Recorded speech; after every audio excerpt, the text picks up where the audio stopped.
Egunon guztioi, buenos días a todos, eskerrik asko etortzagatik. Topaketa honi hasiera emango diogu, oraindik falta da jendea etortzeko, baina gehienak badaude, eta oraintxe emango diogu hasiera topaketa honi. Dakizuen bezala, Beatuz, Euskal Gizarte Zerbitzuen behatokiak antolatzen du topaketa hau, eta lehenengo sailburuordea, Gizarte Politika sailburuordea, Lidia Milibiak aurkeztuko du jardunaldia, eta gero ja hasiko gara ponentzekin. Nahi dezunean, Lide?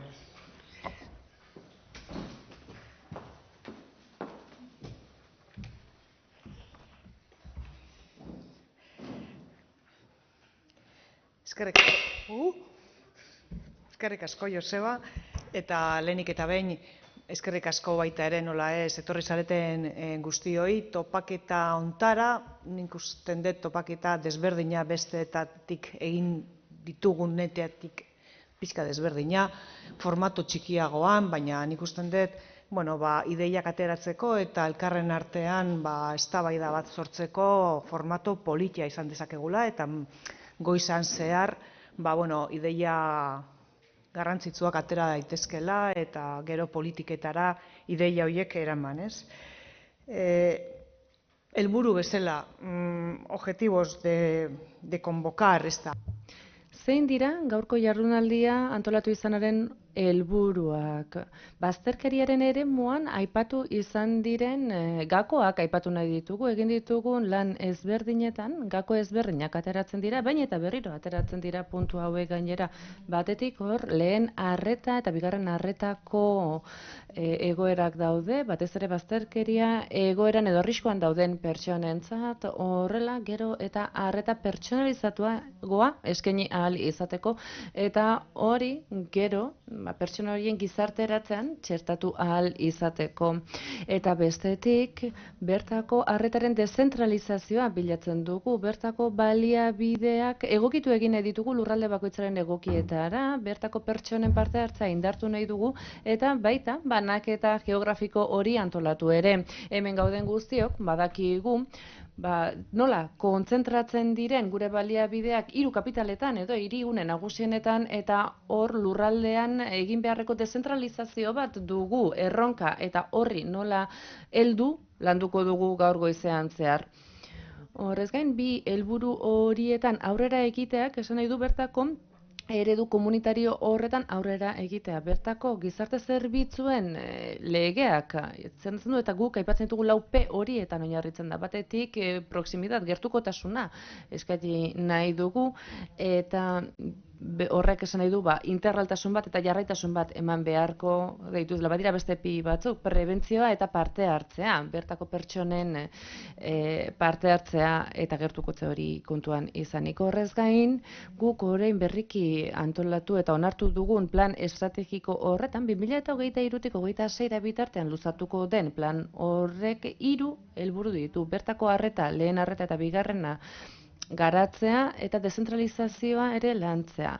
Bertan, gure helburuak Euskal Autonomia Erkidegoko mapa horretan zentratuz eta lurralde mapa ezberdin horretan kokatuz. Horiek guztiak garatu behar dira eta plan estrategikoan txertatzen joan behar dira. Ikusten duzuenez, plan estrategiko horretan, 2 helburu nagusi horiek etengabe elkartzen dira eta horri heldu nahi diogu. Horiek ekiteko Euskal Administrazio Publikoan eskubide subjektibo eta betebeharrak ezartzen dituen arau esparru batetik abiatzen gera. Arau esparru hauek gizarte zerbitzutako legea da, alde batetik nola ez, eta baita ere gizarte zerbitzuen euskal sistemaren prestazio eta zerbitzuen zorroari buruzko dekretoa. Partimos también en esto que decía. Eta kasu horretan, eta aipatu dut orain arte egin ditugun estrategiak eta landu ditugun txostenak. Eta horietan aipatzen dira, lehen plan estrategikoko ebaluazio horretan atera ziren puntu horiek. Eta hor, gure bigarren estrategian txertatuko ditugu ondorio horiek 2024-2028 epealdirako garatua dagoeneko idatzita dago, adostuta dago bertako erakundeekin eta baita esparru honetan lan egiten duten eragileekin ere, eta aurki bertako gobernu kontseilura eramango dugu horri buruzko informazioa eman ahal izateko. Bazterkeria edo bizitoki bazterkeria larriaren kasu horretan ikusi dugu gero eta prebentzio eta integrazio gehiago behar direla eta bertako 6 eskubideak hartu direla kontuan. Osasuna, hezkuntza, zerbitzu sozialerako hezkuntza, diru sarreretarako, enplegurako eta enplegurako eta etxebizitzarako eskubideak hartzen ditu barnean. Eta bigarren estrategia horrek helburu horiek ere izango ditu eta hor housing first edo housing led perspektiba hartuko dugu geure gain eta bidelagun egin nahi diegun bertan bazterkeria arriskuan dauden pertsona horiei eta Europako politikekin lerrokatutako estrategia bat garatu nahi dugu.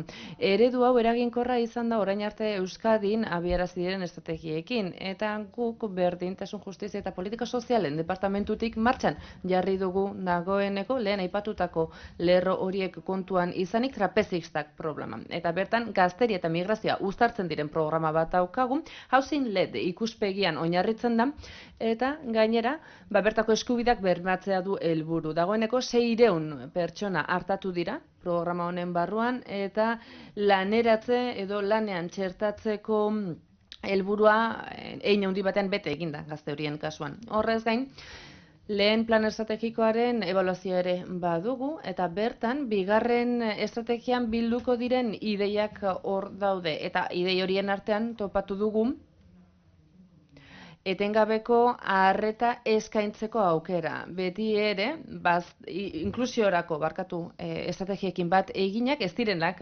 linealak izan, normalean batzuetan aurrera pausak ematen ditugu eta gero atzera egin behar izaten da, baina beti ere jarraitutasun bat ematen zaio bertako arreta horri eta ikusi behar dugu nola lagunduko diegun pertsona horiei euren ibilbide horretan. Jarraitutasun ibilbide honek koordinazio eta kooperazio publiko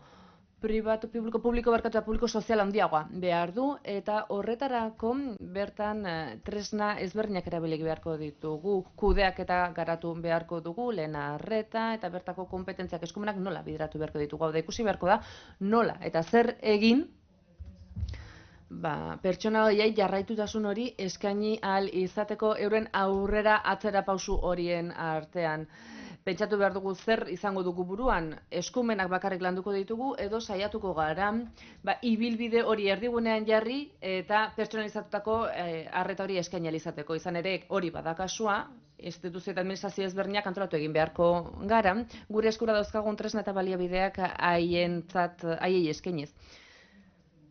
Eta oso kontu garrantzitsua da, eta badakigu gure kartera edo zorro horren berrikuspen batek aukera emango digu beti ere, ibilbide horretan aurrera edo kontinuum horretan aurrera egin ahal izateko.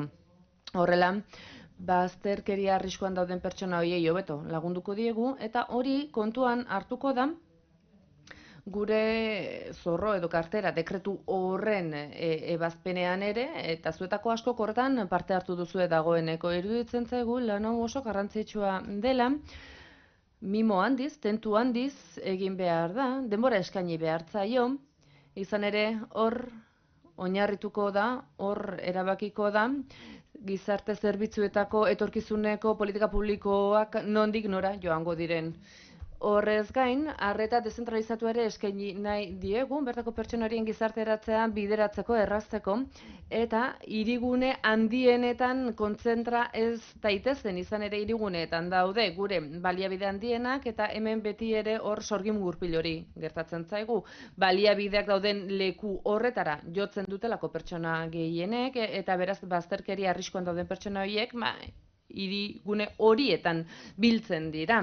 Bertan jasotzen dutelako arreta egokiena, baina horrek halaber eragiten du hor kongestio bat izatea, baliabideak itotzea eta ikusten dugu zenbat eta baliabide gehiago eskaini, are pertsona gehiago biltzen direla, baina iruditzen zaigu hori ez dela irten bidea. Konponbidearen zati bat dezentralizazioa izan daiteke, eta beraz, badakigu bai udalen eraketetan, edo udal elkartzeetan, edota udal txikietan, herri txikiagoetan, baliabideak jarri behar ditugu, bazterkeria arriskuan dauden pertsona horiei erantzun ahal izateko.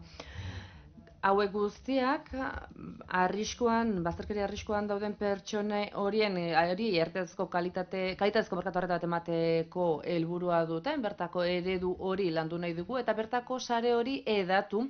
Badakigu bertako kobertura hori edo sare hori ere gure plan estrategikoetan barne hartzen dela, horren inguruan hitz egiten da, eta momentuz gorakada aurreikuspegi bat izan dugu. Hitz egin behar ditugunak, nik uste dut format honek ematen digula hitz egiteko lasai eta eztabaidatzeko, eta ideiak gutxi baldin badia ere, batzuk hartu, sendoak izan daitezen, eta aurrera pausoak eman, bazterkeriaren inguruan klabeak aurrera pausoak emateko eta egoera larriak ekiditeko. Eta besterik gabe, eskerrik asko.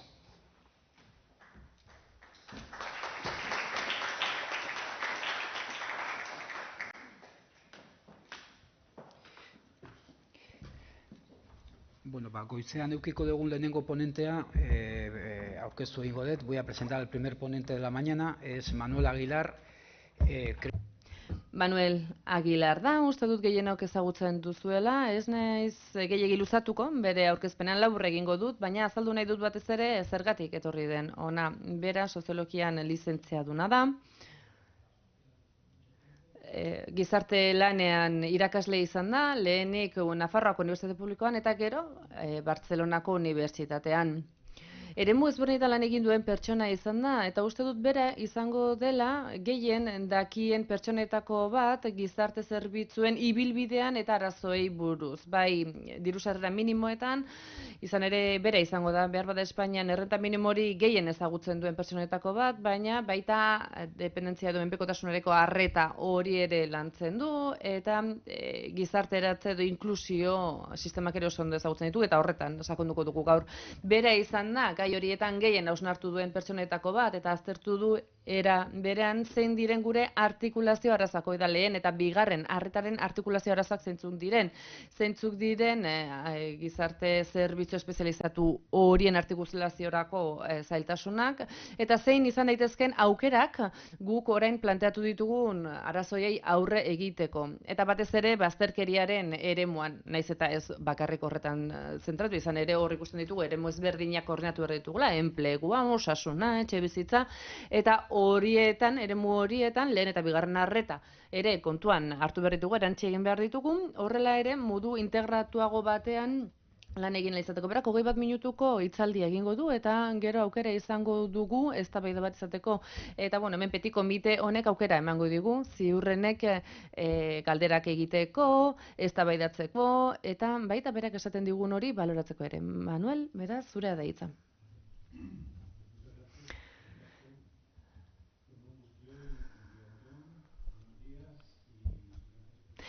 Egunon denoi, eta eskerrik asko gaur gurekin egoteagatik jardunaldi honetan. Norberaren kurrikuluma aipatzen denean, ikusten dugu gehiegi hitz egiten dela, eta zer egin dut nik urte hauetan, ibilbide luzea daukat, baina hala eta guztiz ere, beste lekuetan ere entzun didazuenok seguruenik gaur esango dudan hau entzuna izango duzuen. Beraz, barka eskatu behar dizuet errepikatzen ari banez. Baina nik zer aipatu nahi dut, hau da, nondik hitz egiten dudan, aztertu, nik gizarte sozialen departamentua berria zen udaletxe batean hasi nuen nire ibilbidea, 87 arte, eta 87tik aurrera, Josebak esan duen moduan, Nafarroako eskola batean lan egin dut, gero Bartzelonako unibertsitatean lan egin dut, eta gero Bartzelonako unibertsitatean, eta beti ere gizarte lanaren inguruan. Beraz, ongi ezagutzen dut ikerketa eremua eta mundu akademikoa ere bai. Beti, hala eta guztiz ere, oso gertu izan ditut gizarte zerbitzuen departamentuak, beti gertu egon naiz errealitatetik, eta ikusi dut zein izan diren joerak, baina beti izan naiz kanpotik behaketa lana egiten duen pertsona horietako bat, eta nire zeregina mahai gainean jarri behar den beste zeregin horietako bat da. Nire ikuspegia, beti ezberdin izango delako lehen lerroan dagoen pertsona batekiko, edota kudeaketa lanak egiten duten pertsona batek duen ikuspegia beste bat izango da, edota ardura politikoa dauzkan pertsona horren ikuspegia ere beste bat izango da. Ikuspegi guztiak dira zilegi eta denak dira garrantzitsuak, baina behar bada, nik nire beha tokitik, nire beha puntu horretatik, ikusiko ditut zuek ikusten ez duten puntu batzuk, eta zuek ikusiko dituzten nik ikusten ez ditudanak. Hori kontuan izanik, iruditzen zait hor eztabaida bat izango dugula, eta partekatzen dugun ezagutza hori landu dezakegula. Saiatuko naiz, denborari eusten, iruditzen zait hori dela garrantzitsuena, eta batez ere, baliatu egin dezakegu gaurko formatua eztabaidarako, hori izango da garrantzitsuena. Eta Josebak esan duen moduan, batez ere, zentratuko naiz, kooperazio lan horretan, eremu publikoan egon daiteken fragmentazio horretan. Lehen ere aipatu da, hor entitate publikoak aipatu daitezke, hirugarren sektorea ere bai, baina ni batez ere publikotasun horretan zentratuko naiz. Eta hor daukazu, nire hitzaldia pantailan, eta bertako titulua ere bai. Eta jo genezake ondorioetara, eta ondorioetara jo beharko banuke bi esaldi esango genituzke. Mugatu egin behar dugu, eta Einsteinek esaten du. Ahalik eta azalpen errazenak eman behar dira, baina, hau da, simplifikatu behar da, ahalik eta gehien, baina beti badago, maila bat non hortik bera ezin den simplifikatu.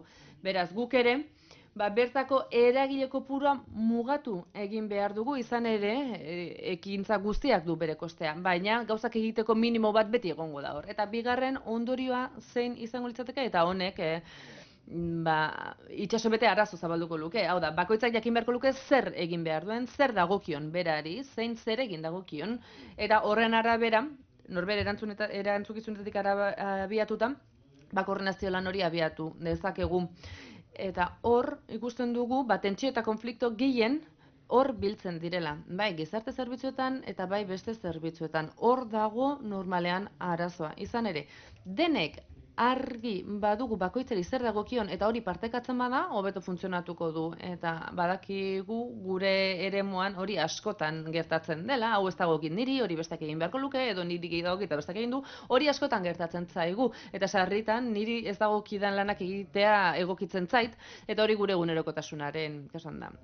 Saiatuko naiz, bi helburu hauetara iristen, eta 3 puntu aipatuko ditut honetan. Eta segurenik, gero, aipatu nahi nuke, lehenik eta behin, aurkezpenak gero helaraziko zaizkizuetela, eta beraz hor atxeden handiagoz aztertu izango dituzuela. 3 puntutan zentratuko naiz, beraz, aztertu beharko dugu, nondik datorren gizarte zerbitzuen fragmentazio politiko hori, zein da bere erroa, hortik nondik datorren arazoa aztertu beharko dugu, hori ezinbestekoa izango da, eta gero, aztertu beharko dugu zergatik den hori arazo, eta 3. gako batzuk eman nahiko ditut aurrera egin ahal izateko. Gehien ezagutzen ditudan lurraldeen inguruko adibideak ematen saiatuko naiz, eta aitortu behar dut, xehetasunezko ezagutza oso mugatua dela Euskal Autonomia Erkidegoari dagokionez. Beste lurralde baten xehetasun batzuk errazago emango ditut. Heldu diezaiogun lehen arazoari edo lehen puntuari.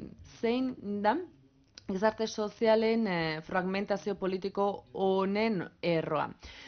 Hor ikusten dugu, herrialde honetan, gobernu maila guztiak, zentraletik hasi eta lokaletaraino, beti denek dute zeresanik gizarte zerbitzuetan. Denek dute zeresanik, eta gainera ez dago oso argi zer esaten duen bakoitzak, eta etengabeko gatazka dago batek dioen eta besteak dioren hartan. Hor badago, gizarte zerbitzuetarako bermerako lege bat, batzuetzat izenbide bata, beste batzuetan eskumenen nahaste bata, beste batzuetan, Europar Batasune iruditzen zaio oso gutxi esku hartzen dela tokiko mailan, eta gehiago esku hartu beharko litzatekeela herrialde estatu mailan, eta hor ikusten da, maila administrazio bakoitzak baduela bere zer esanik. Eta badu zer esanik erabaki politikoetan gainera. Hau da, alkate batek, edo mankomunitate bateko presidenteak esan dezaken, bere lurraldean gizarte politika hauek modu batera bideratzen direla, eta horrek ez duela zerikusirik beste maila batzuetan egiten den lanarekin. Beraz, hor ikusten dugu, zatikatu egiten dela gure zeregina, eta publikotasun horretan errol gehiegi txertatzen ditugu, eta ez daukagu oso argi zer dagokion bakoitzari, zer den bakoitzaren eragontzukizuna. Eta nondik dator hori guztia? Bueno, ni historiatzaile frustratutzat daukat nik neure burua, eta hor ibili nintzen, iraganeko datuak aztertzen, eta harriduraz ikusi nuen, hor ikusten baldin badugu, 1812ko lege hori, eta ikusten dugu gaurkoz oraindik testuak dioena betetzen ari dela. Ez naiz bertako xehetasunetan gehiegi sartuko, hor daude 3 artikuluak, bertan ezartzen da zeintzuk diren estatuaren, aldundiaren eta herrien eskumenak, eta ikusten duzu, gaurko egungo banaketarekin oso bat datorrela. Hor erdiguneko maila hori behar bada kolapsatu egiten da herri mailarekin, baina azken batean zer aipatzen da? 3 maila aipatzen dira, estatu maila, probintzia maila eta udalerria. Gure kasu honetan, orain PSOEk hau zentralizatu egin du eta autonomia erkidegoi eskatzen dio, eta kasu batzuetan aldundia eta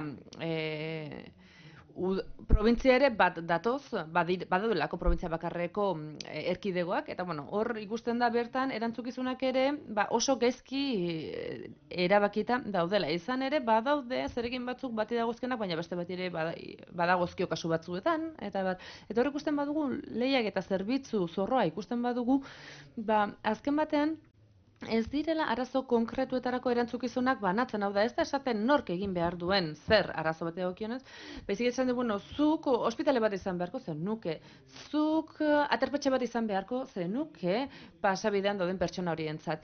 Baina ez diozu etxegabetuei arazoari irten bide eman behar. Beraz, hor fragmentazio hori egonik, inork ez daki zein den arazoa konpontzaren erantzulea.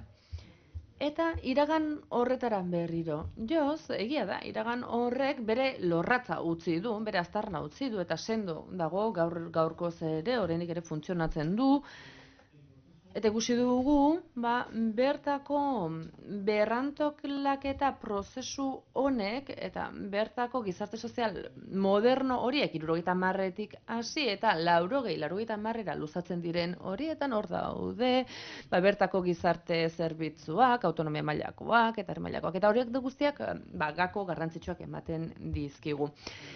Garai hartan dagoeneko aipatzen zen, eta egongo da, hau horrela izatearen arrazoien bat, baina osasun sistemarekin gertatu ez bezala, izan ere osasun sistemak ere arazo paretsukoak zituen, hor zeuden ongintza, zeuden zerbitzu publikoak, bestetik buruko osasuna edo osasun mentala beste bide batetik lantzen zen, baina 86ko legeak, osasun legeak lehenik sektorea antolatu zuen eta gero eskumenak transferitu.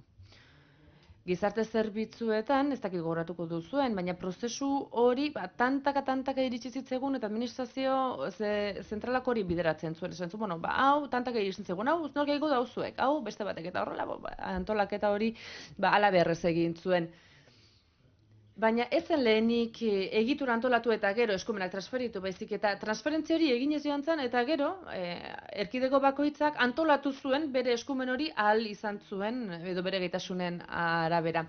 Eta hemen badago gakoa den elementu bat, izan ere ez dira bloke organikoak antolatzen. Ikusiko duzuen hori testuak berek ere aipatzen duela, bertako osasun lege horretan, ez dira bloke horiek antolatzen, hau da, ez da esaten zerbitzu bloke hauek guztiak beharko dira arazo honi aurre egiteko, eta aitzitik gauza kontu solteak transferitzen joaten dira, eta horiek administrazio baten edo beste baten menpekoak izan daitezke. Esate baterako, haurtzaroari ematen zaion arreta, izan daiteke udaletxe baten eskumena, edo aldundiarena, edo arriskoren intentsitatearen araberakoa, edo eta eman beharreko erantzunaren arabera. Beraz, ez dago erantzule bakar bat, nork bertako baliabide guztiak bideratu ahal izango ditu arriskuan dauden haurtzaro kasu horietan. Baizik eta administrazio ezberdinek erantzukizun zati ezberdinak dauzkate. Eta gainera, separación entre la primaria y la... Eta gainera, kontsolidatu egiten dira udal mailakoa eta autonomia mailakoa. Edo zuen kasuan, badagozki zuen erakundeena.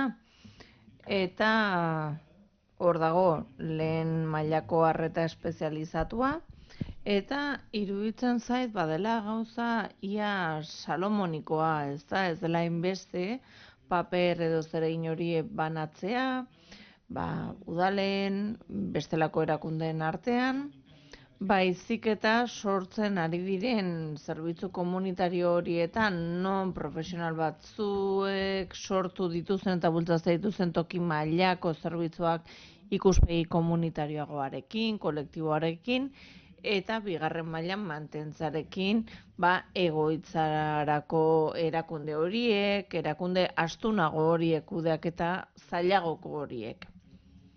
Eta azkenean jokoa izan zen, hau zuentzat eta hau besteentzat, ezta? Zati udalentzat egin dezatela nahi dutena honekin, maila horretan, eta ez genion gure buruari galdetu ea hori zen modurik onena arrisku egoera hori erantzuteko, mendekotasuna dutenei erantzuteko eta barretarako. Eta hor, erakundeen enkaje horretan sartzen da ere hiriburuaren edo hiri handiaren eta probintzien arteko lehia hori 18-19 mendetik datorrena eta gaur egun ere oraindik ikus dezakeguna.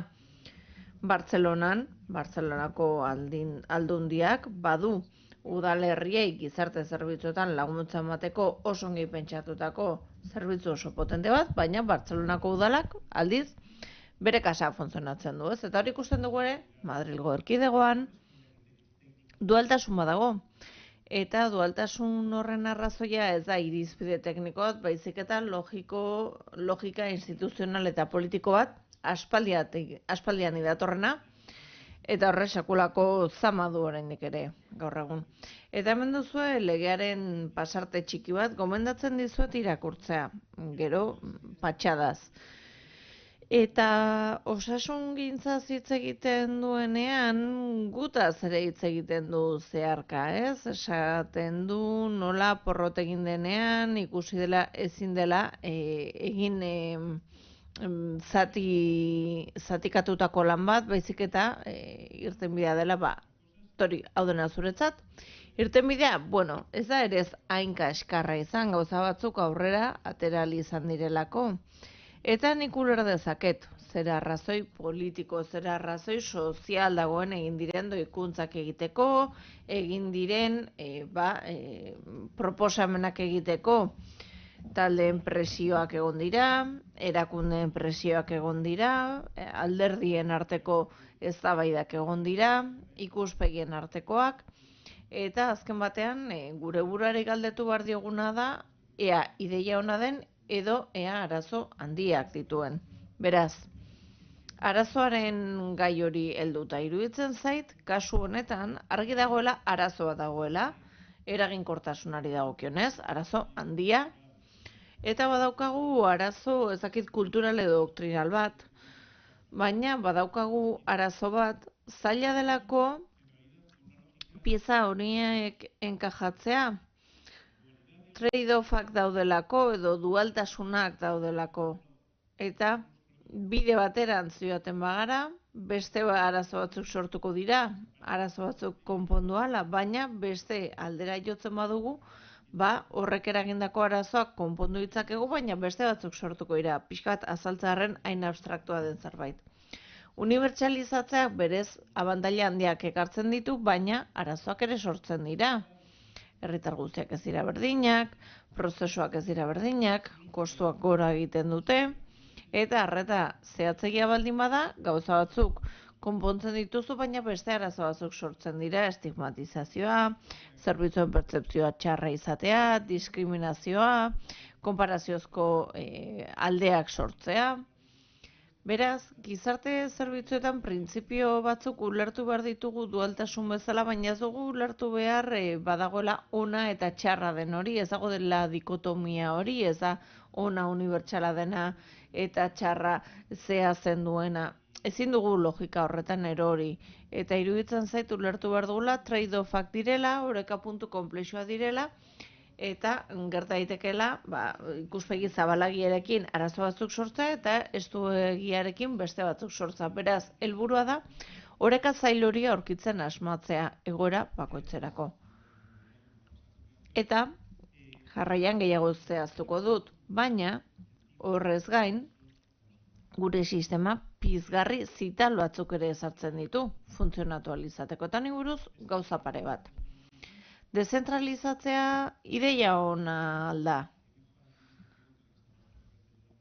Bueno, ikusten dugu, herritarrengandik ahalik eta gertuen dagoen zerbitzuan, udal mailan, toki mailan, dezentralizatzea ideia ona alda. Bueno, kontuan izan behar dugu, errealitateak anitzak direla, enplegoa dela eta, gizarteuna dela eta, irisgarritasuna dela eta, argi dago ezin dugula politika berbera eraman aurrera Gasteizen, Usurbilen, Nafarroako herriberan edo herrigune urruneko batean, mendigunean dagoen herrigune batean. Beraz, hori ulertzen dugu, ez da, egokitu egin behar garela. Baina, hemen beste arazo batzuk sartzen dira. Trade-offak, aipatu ditut, eta arazoak sortzen dira. Batetik, eskala. Zer eskalatan dezentralizatzen dugu? Gipuzkoan, 700.000 bizan dituzu, ez da? Atzo begiratu nuen Bartzelonako udalerriaren erdia baino zertxoa gutxiago. Bartzelonako dezentralizazioa, biztanleria kopurari dagokionez, bai izango litzateke lurralde bereko 60 piko erakunderen pareko zerbait, ez da? Beraz, zein da eskala zuzena? Eskala zuzena gauza askoen araberakoa izango da. Batetik, zer funtzionamendu du benetan sozialki lurralde horrek, eta agian honetan ondoriotan salgaitezke, baina nik galdera bat dut. Inklusio politika baten helburua bada, edo ardatza baldin bada, eta galdetzen dute, gizarteratzea eta laneratzea, kudeaketa eremua, frantsesek eremu arro deritzoten horretan oinarritzen bada, agian horrek zentzu handia izango du, eskala handiago edo txikiagoak aplikatzeak baino. Demagun, donostiar guztiek Donostian lan egiten dutela, hernaniarrek hernanin, edo badago enplegu eremu bat, non jendea mugitu egiten den eremu horren baitan agian, enpleguaren eskala hori baldin bada, gizarte politikek ere eskala hori balia lezakete, ez da? Posible den heinean, noski agian hori irtenbide bat izan daiteke, ez da? Osasunari dagokionez ere gauza bera. Zer eskalatan funtzionatzen du osasun sistema? Zertu dezagun hori eta egin dezagun zerbait antzeko izango dena, noski onartuta berezitasunak, sistema bakoitzaren berezitasunak eta bar. Baina uste dut Gipuzkoan 5 pasei osasun erakunde integratu dituzuela, ez da? Hor baduzue eskala bat. Zer nolako eskala dago enpleguko esku hartzak egiteko? Uste dut galdera ona dela, ez da? Gure buruari galdetzea, ea zer eskala ditugun eta zer eskala izan daitekeen aproposa. Eta lehen aipatu da, bazterreko herritarren mugikortasuna askotan ez agertatzen baliabideak dauden lekuetan. Adibide bat, Lamina ez da San Adria de Besoseko auzo marginal bat, ez Bartzelonako hiriko auzo marginal bat da. 30.000 biztanle dituen udalerritxo bat da, bazertuta dago, edo urrunduta dago artifizialki inguruko auzoetatik, baina arazoa ez da udalerri txiki horrena, baizik eta eremu metropolitar zabalago horrena. Beraz, hori ere garrantzitsua da, eskalaz hitz egiten dugunean. Garrantzitsua ere kudeaketaren eraginkortasuna eta efizientzia. Profesional nahikoa eduki beharko genuke ditugun kasuetarako, eta hori lotu behar dugu ere irisgarritasunarekin. Hiri eremuetan korapilatxo izan daiteke eta landa ingurunetan are korapilatxoagoa.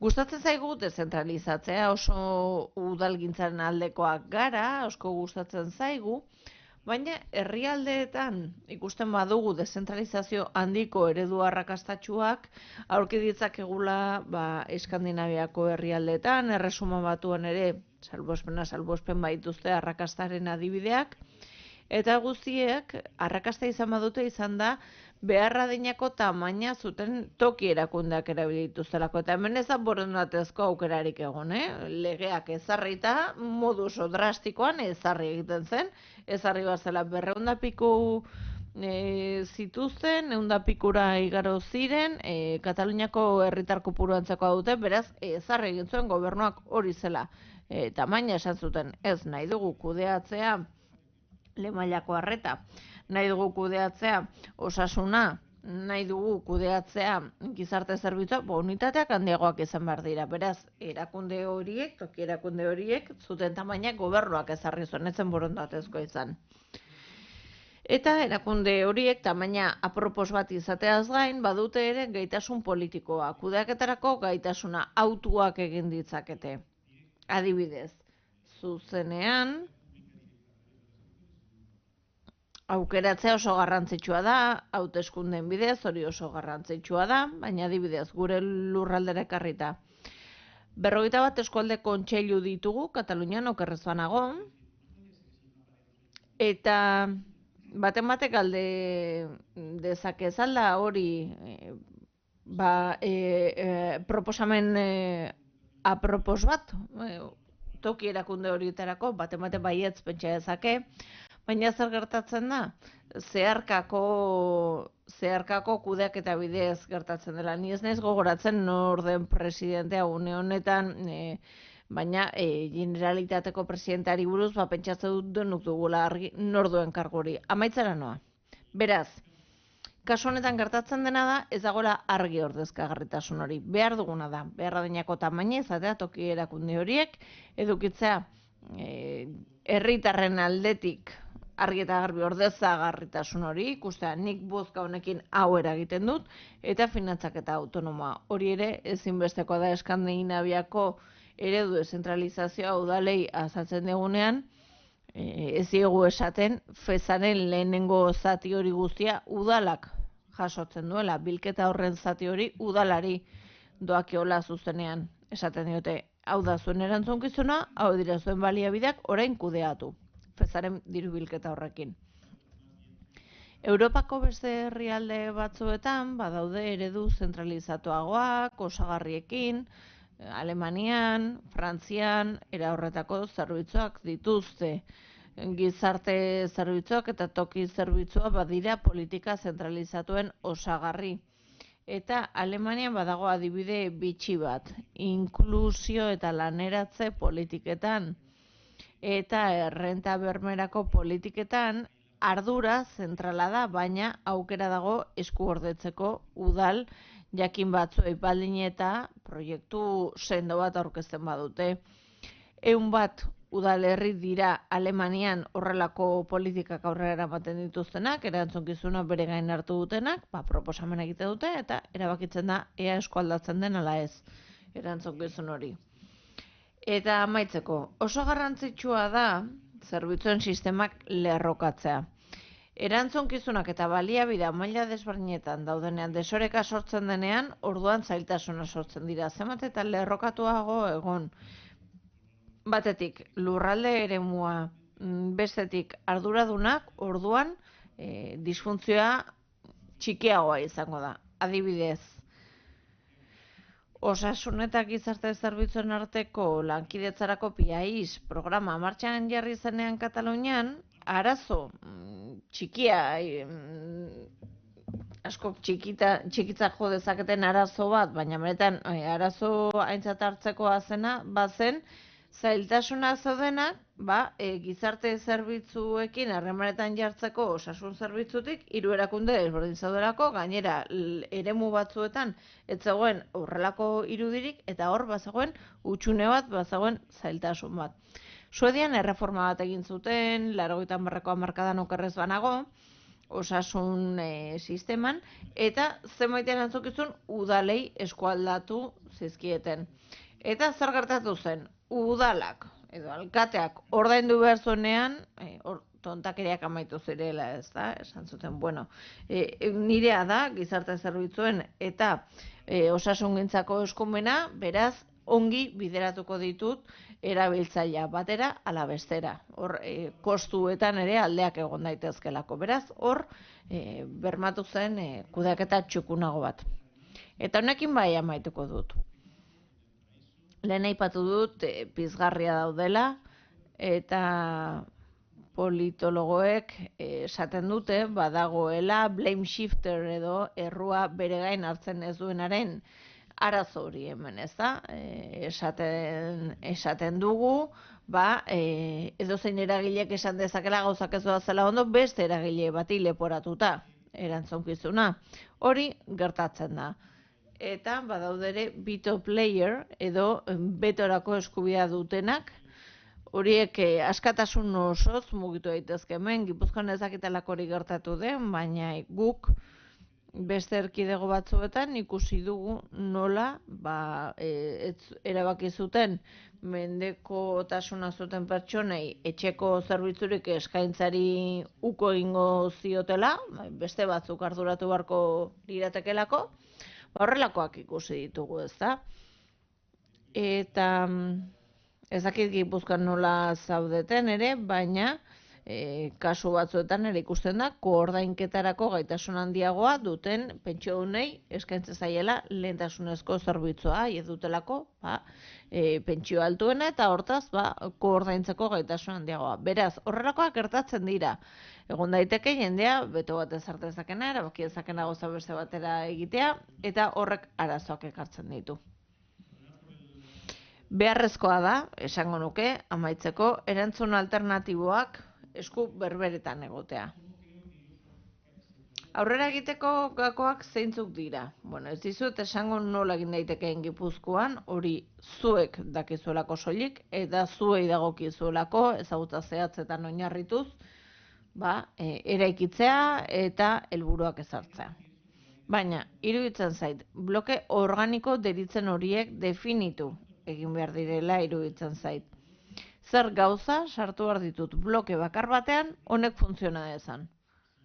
Eta ziurrenik, inklusioa zari bagara, niretzat garrantzitsuagoa izango da gizarte laguntza politikak, etxe bizitzara baldintza berezitan sartzeko politikak, osasuna agian ez den garrantzitsua izango, ez da sartuko maila berean, eta agian etxeko arreta kasu honetan ez da egongo bloke horren barruan, ez da? Beraz, goazen identifikatzera, zer bloke ditut eguneko zentroak, goazen pixkat bloke hori definitzera, goazen jarraian pentsatzera lurralde bakoitzerako eskalarik onena zein den, goazen identifikatzera nortzuk parte hartu behar duten eta nortzuk ez, pentsatzen dut honetan aurrera pauso handiak eman dituztuela eta ez dudala ezer berririk esaten, eta azkenik, galdetu zuen buruari, maila teknikoan, antolaketa mailan desiragarria den eredu horrek funtziona dezake, ala aldaketak egin behar dira. Kontuan izan behar dugu, erresistentziak izango direla, erakundeen egiturak eta aldatu nahi badugu, beraz, galdetu zuen buruari, ea benetan bateragarria den eredu hori dituzuen aukerekin.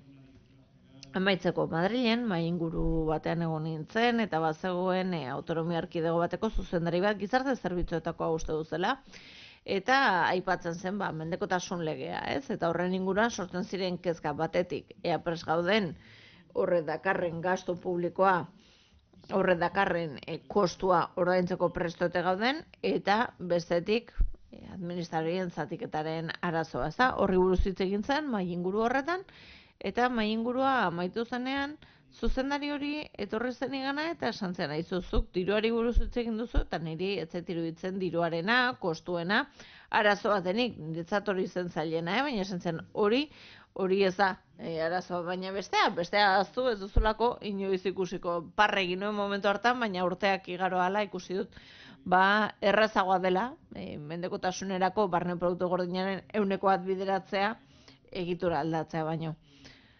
Beraz, asko dugu egiteko aurretik, iruditzen zaiteten bidea posibleak izan behar direla, pragmatikoak, erresistentziak egongo direla, baina pixkanaka lankidetza handiagoa bultzatu beharko dugula prozesu honetan. Eta ikusiko ditugu gero adibide gehiago, ez da? Ikusteko noraino edo nora joan gaitezken, eskerrik asko. Bueno, tenemos 5 o 10 minutos para... 5-10 minutu ditugu, galderarek egin nahi baduzue. Badaukagu mikrofono bat, okerrez banago. Ez dakit inork galderaren bat egin nahi duen. Bueno, nik bai daukat galdera bat. Eta galdetu nahiko nizuke, Manuel. Ikusita zuk ezagutzen dituzun esperientziak, ikusita ere, lehen mailako arreta horren lankidetza estuagoa, lankidetza ere erakunden artean ezagutzen duzu Kataluniako esperientzia, Nafarroakoa ere, instituzionalki eta kulturalki agian guretzat gertuagokoa dena. Zure iritziz, egin diren erreforma edo ahalegin horiek, Nafarroan agian arreta gehiago jarriz, nolakoak izan dira, zer zailtasun egon dira eta zeintzuk izan dira emaitzak? Puedo hablar de lo de Navarra por conocer. Bueno, nik Nafarroari buruz hitz egin dezaket, aspaldian nik ezagutzen duelako ongi Nafarroa, eta kanpoko eragile gisa ere parte hartu dudalako. Baude gauza batzuk ziurrenik, urrun geratzen zaizkianak eta agian hankasartzaren bat ere egingo dut. Baina, oro har, iruditzen zait, ikusi zutela arazo bat zegoela, lehen mailako eta bigarren mailako arretaren lotura horretan, eta hor gauzak aldatu behar zirela, ez berez arazo benetan handiak sortzen ari zirelako, baizik eta gauza bikoitzen ari zirelako, edo bere izen ari zirelako zentzurik gabe. Adibidez, haurtzaroko arreta oso espezializatua bazegoen, baina lehen mailako arretakoa zen, jendea internatu gabe, hartatzen zutelako, etxeko eskuartzak egiten zituztelako, eta hori bereizita zegoen, oinarriko gizarte zerbitzuetatik, haurtzaroko arreta zerbitzuetatik. Eta ez zuen zentzurik hori bereizita egiteak. Babesgabetasun egoera daudenak maila honetaraino udal eskumenekoak dira, baina hemendik aurrera autonomia erkidegoko mende egongo dira. Horre paperean oso ondo ematen du, baina zer gertatzen da gero errealitatean batetik esatea zer den moderatua, zer den arina, ez da hain erraza. Bakoitza bere modura definitzen du, balorazio tresna bera izan arren, alborapen bat dago, eta nik egunero lan egin nuen sexu abusu eta tratu txar fisiko kasuekin, eta etorri zitzaidan oso haserre zegoen nerabe bat, eta esan, guztiz normala da, oinarriko zerbitzuetakoa, nerabe beraren aurrean, esan guztiz izugarria da. Bueno, niretzat kasu erraz bat zena, guztiz gainezka zegoenarentzat gehiegizko kasu bat zen, kasu oso larri bat, ez da? Beraz, hori gertatzen da. Administrazioen arabera, profesionalen arabera, hor irizpide desberdinak egon daitezke, iritzi desberdinak.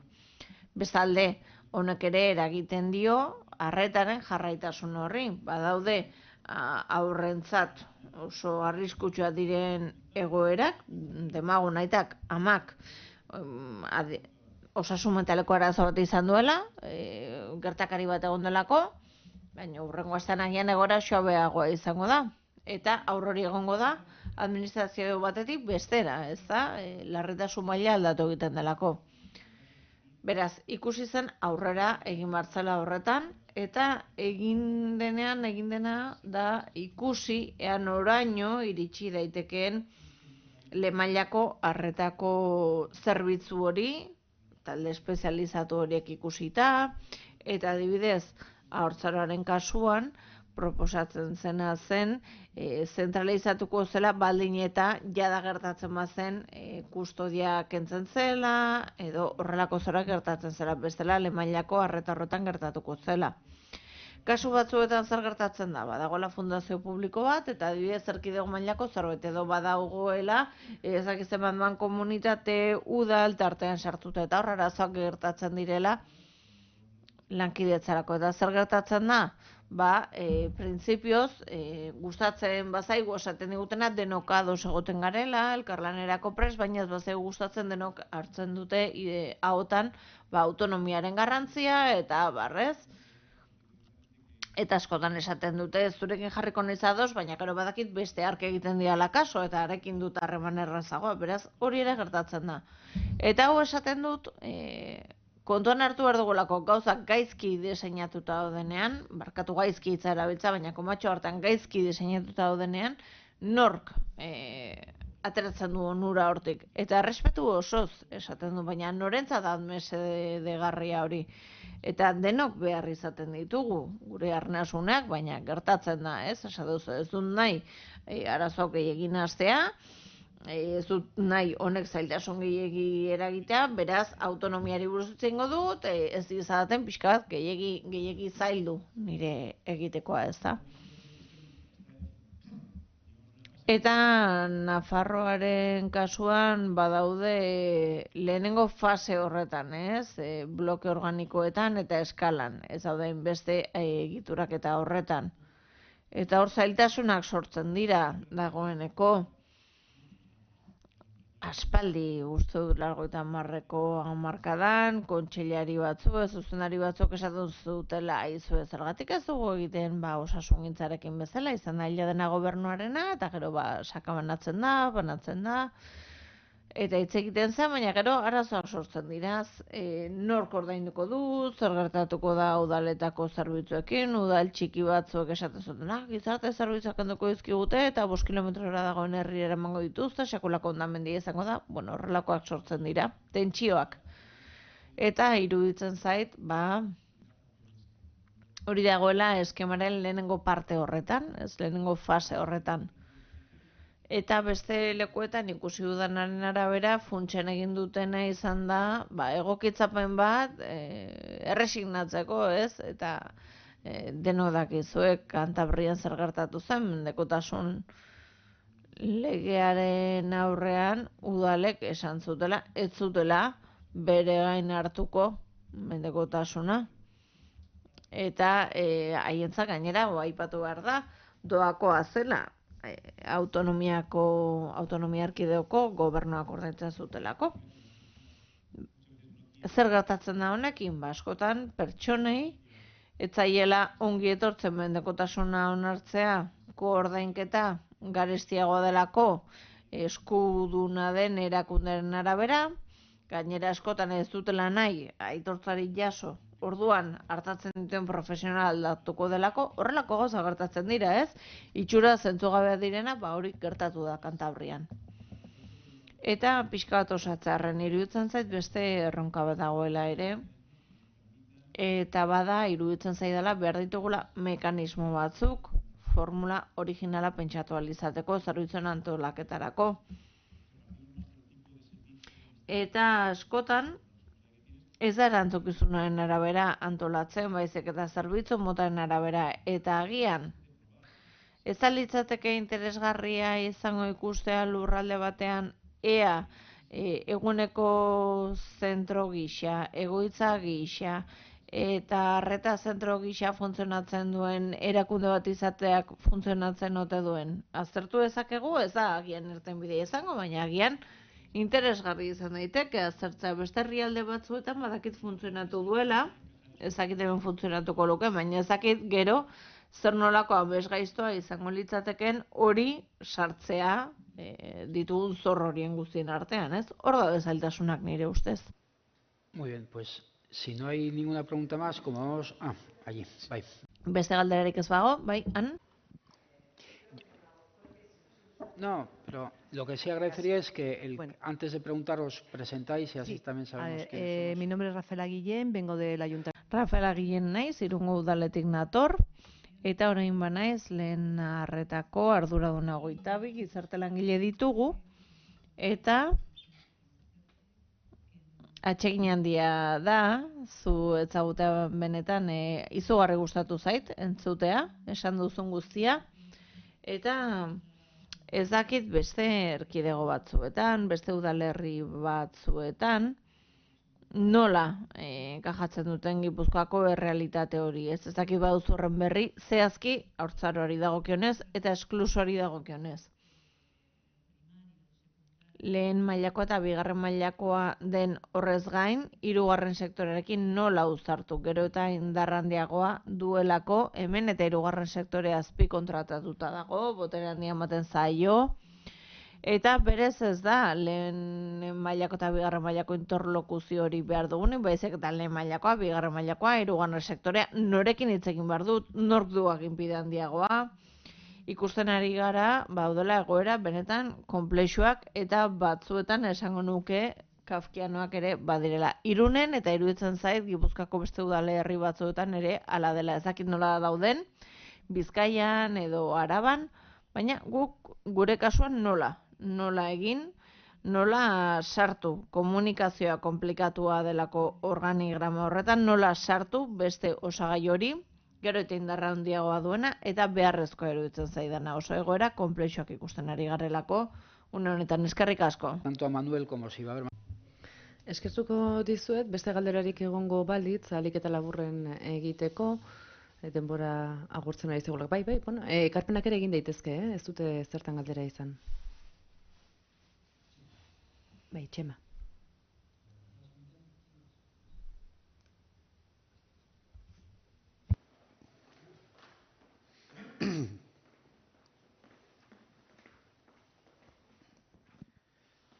Bueno, pues egunon.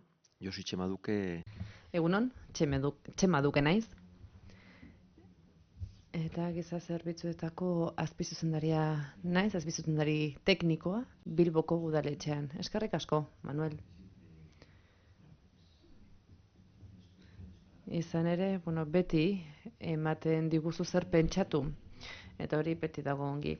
Nik praktikatik hitz egin nahi dut, kontu praktiko eta labur bat aipatu nahi dut, eta fragmentazioaren ondorioetako bat da mahai gainean jarriko dudana. Nik ez dakit guk daukagun eskema, onuragarria den, ona den, txarra den, baina daukaguna da. Eta detekzioaren esparruan, hau da, egoerak detektatzerakoan ez dago zarantzarik, detekzioa dagoenak egin behar du, hor aurrean dagoen horrek, baina hurrengo pausoa, hau da, gero, kasuan nori deribatu da nori dagokion aztertu behar dugunean, hor, praktikan, eta ez dut uste hau egokiena denik, baina iruditzen zait hau gertatzen denez, honen inguruko eztabaida izan behar dugula. Hurrengo pausoa izan ere diagnostikoa da. Eta diagnostiko hori nork egin behar duen ebazteko irizpideak larritasunaren araberakoak edo intentsitatearen araberakoak badira, eta urteak daramatzagu, honen inguruan hizketan, eta ez dugu portu honera eraman hau guztia.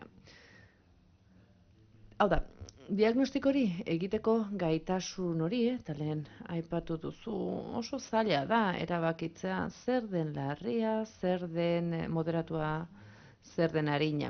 Eta horretarako baditugu bai, tresna batzuk, baina oso zaila da ebazpen hori egitea, eta desadostasunak ugariak izan ohi dira. Eta kontu ez da nork daukan arrazoia.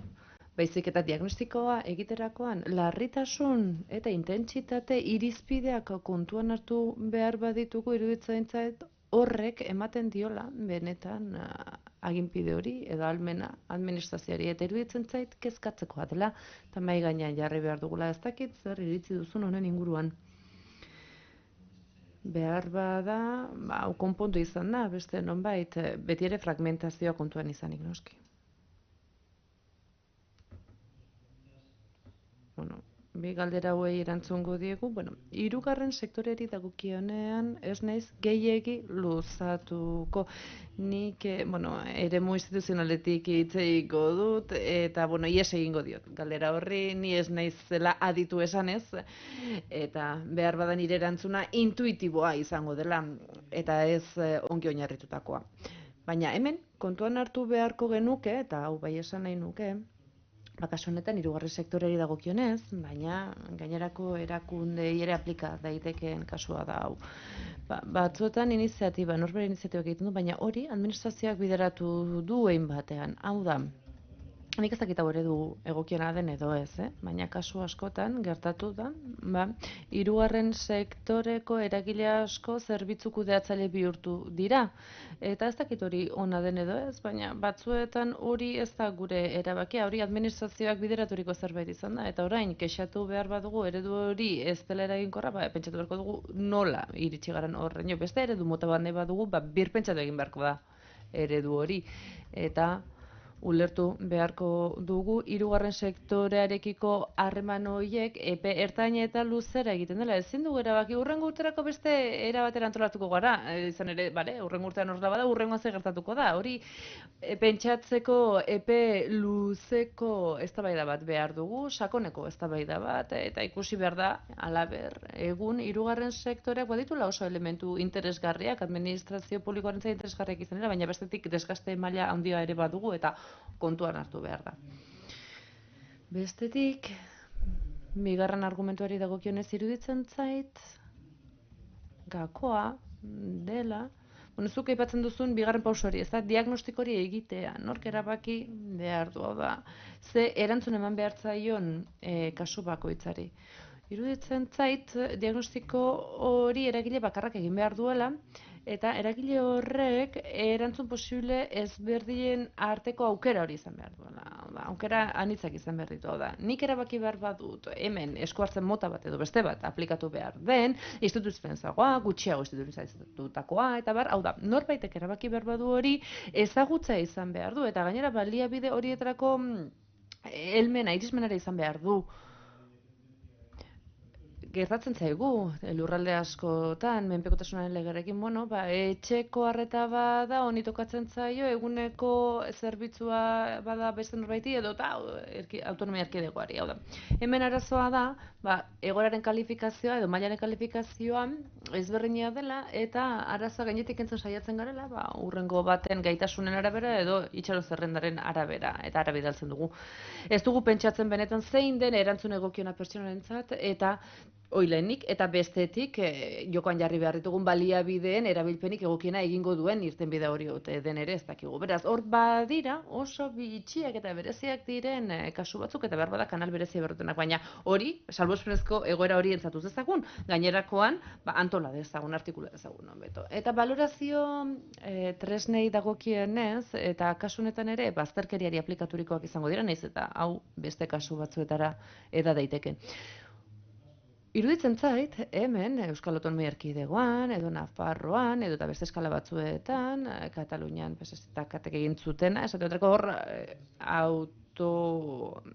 subiranotasuna gaurduan zuen kasua, eta hor ikusten ziren, zein ziren, eremu ezberdinetan genuzkan eskumena. Niri, tresna horiek ez zaizkit txarrak iruditzen, baina kontuz, ibili behar dugu, tresna guztia konpondezakeen tresna horrekin izan ere, eta sarritan agertzen dugu hori osasun sisteman. Osasun sisteman teknika askoz garatutagoa dago, eta baliabide pila bat dauzkate oso teknikoak, baina ez daukagu tresna bakar bat guztirako erantzuten. Gau da, oso tresna doituak, zehatzak dira, ondo findutakoak, behar badak guk etorkizuna izango dugun, edo etorkizuna izango duguna baino beak, baina diagnostiko batekin, input ezberdin horiek kontuan hartuta, kontuan izanik, radiografiak ematen badu, kolesterola maila honetan badago, edo eta sukarra maila honetako baldin bada, diagnostiko batera ematen gaitu.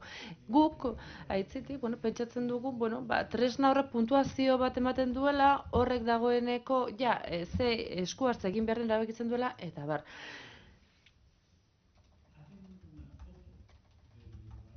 Guk egiten dugu, pertsona horren osagai ezberdinen abaniko horren argazki bat atera, eta argazki hori egokia izan daiteke etorkizunean berriro aztertu, eta hobekuntzak egon diren edo ez, jakin ahal izateko. Baina gutxi esaten du pertsona horrek bere egoera kudeatzeko duen gaitasunari buruz, eta hori etengabe hazten dugu. Izan ere, gure esparru honetan ezinbestekoa da, pertsonei laguntza eta bere egoeraren autokudaketa bat egitea bideratza. Eta guk esku hartzen dugu modu autonomoan erantzun ezin badute. Baina bestela ez. Eta ni ez naiz hainbeste kezkatzen, nik eman beharreko laguntzaren intentsitatea zenbaterakoa den. Ez dut aztertu behar, hain zehazki, zein egoera larria duen, bere osasun egoera kudeatzeko eta bar. Beleratu behar dudan aitzitik da, zen kudeaketa gaitasun duen berak. Eta nik sarritan aipatzen dira eskoletan, gogoan izango duzue Intokable filma, ez da? Hor badago milioiduna den gizon frantses bat, gurpilduna pian ibiltzen dena, eta bueno, bere autonomia pertsonala ia zero mailakoa da. Menpekotasun handia du, baina bere bizitza kudeatzeko gaitasun handia du. Azken batean, egiteko horiek bideratuko dizkion laguntzaile pertsonal bat behar du. Berak ez du behar inork beragatik erabakitzea, ez gaitasun hori badauka.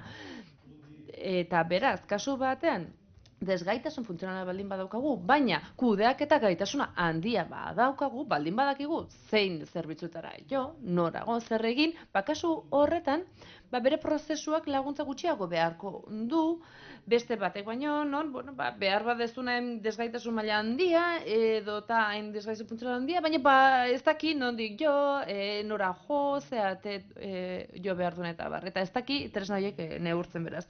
Hori, bueno, guk erabaki beharrekoa da. Izan ere, tresnek gauza batzuk neurtzen dituzten, dauzkagun tresnek, baina beste batzuk guk erabaki beharrekoak dira. Bueno, honekin saioa amaitutzat joko dugu. Orain Elena eta Angelzi hona etortzeko deia egingo diet. Bartzelonako unibertsitatetoz.